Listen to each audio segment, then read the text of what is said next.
Hi, my name is Craig Dorr, and I'm the lead IAM strategist for Secure ID and RSA Business based out of Brisbane, Australia. Firstly, let me welcome you to the booth.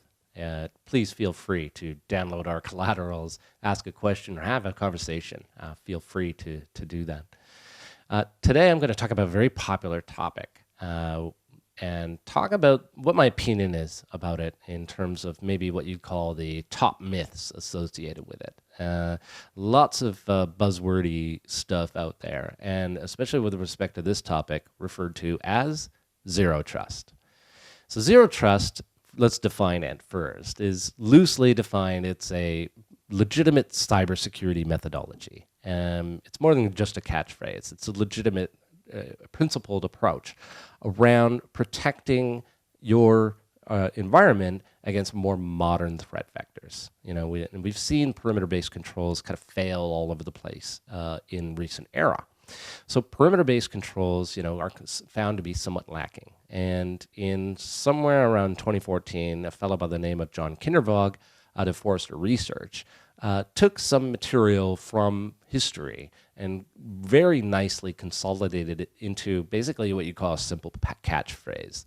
Zero trust is a philosophy around removing the perimeter from your organization and adopting a perimeterless approach or a software-defined approach for user and device access into your network. And you could probably epitomize it with John Kindervag's famous phrase, never trust, always verify. So these are all good things, absolutely. And we see many organizations at various stages of the journey around adopting a zero trust mindset. Now here's the first myth, is that zero trust is not a product supported with a philosophy. It's more of a philosophy that's supported by a set of capable products. So don't think for a second that you're going to go out and obtain or purchase a kit that's going to magically introduce zero trust or zero trust methodology within your environment. It's not happening. It's more of an architectural and deployment methodology of tool sets that support that methodology. So it's an important aspect to remember that if you're talking to somebody who is intent on selling you or providing a zero trust product, that you definitely take what they say with a little bit of a grain of salt, because the real proof of the pudding is in the deployment. The second myth that I hear all the time is that many organizations, wherever they are in the journey, are saying that if they deploy and adopt a zero trust methodology, that they no longer require user-level strong authentication or multi-factor authentication. Now, one of the keywords that I said earlier was never trust, always verify. And irrespective of where the user is or what device that they're coming in from, you're never going to trust them first.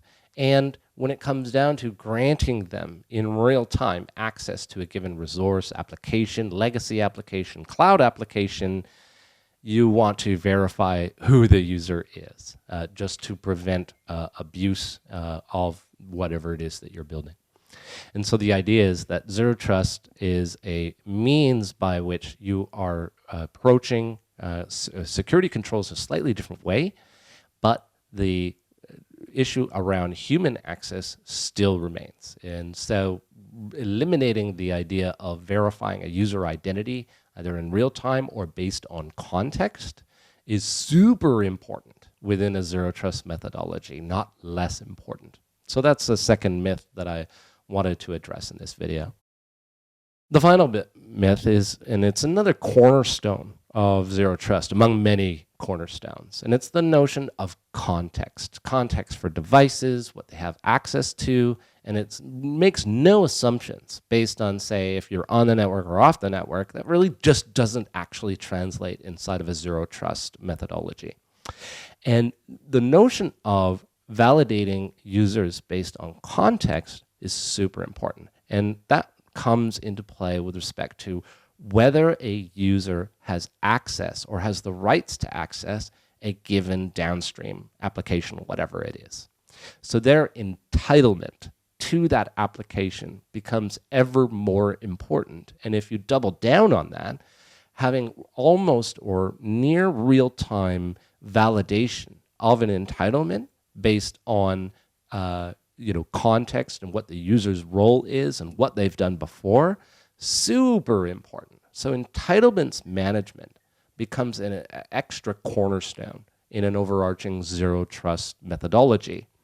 And just by the way, RSA provides a governance and lifecycle platform that is either cloud hosted and a managed service or deployed and organization managed on-prem to do exactly what we need it to do. Entitlements management is not a human problem. It's not just about scale, the number of users you have or the number of applications you have, which can scale ginormously, but it's also about the real-time notion of granting and maintaining entitlements and making sure that it's not static anymore, that it's actually dynamic in real time. And so those are the top 3 myths with respect to zero trust architecture that I wanted to talk about today. But if you'd like to learn more, certainly come to securid.com, our main website, or more importantly, speak to somebody in the booth today. Thank you very much.